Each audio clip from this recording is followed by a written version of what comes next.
Dugaan korupsi KONI Sumsel ini Kejati Sumsel sudah menetap ke 3 tersangka.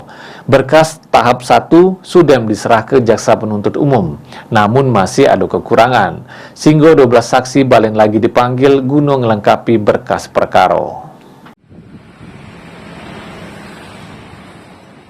Kasus dugaan korupsi Komite Olahraga Nasional KONI Sumsel sudah menetap ke 3 tersangka.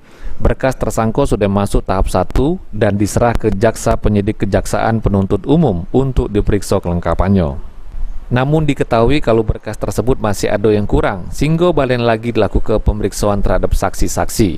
Liwat Kasipenkum Kejati Sumsel, Fani Yulia Ekasari ngungkap ke, hari ini perlu ada permintaan sehingga 12 saksi dipanggil guna melengkapi keterangan.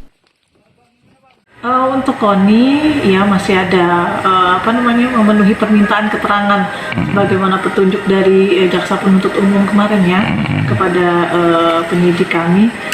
Itu hari ini ada permintaan keterangan sebanyak 12 saksi, yaitu yang pertama sebagai Waketum 2 bidang organisasi pengumpulan dan pengendalian data. Kemudian kalau 11 orang lainnya itu semuanya pengurus KONI ya, dengan inisial RF, RN, S, M, CW, MAP, CN, CS, J, W, dan R. Ini dalam rangka masih melengkapi berkas ketiga tersangka ya? Iya, karena ada permintaan keterangan itu sehubungan dengan adanya berita acara koordinasi yang sudah saya sampaikan kemarin ya. Sementara para saksi yang dulu pernah diperiksa, ini masih dilakukan pemeriksaan ulang sebagai saksi.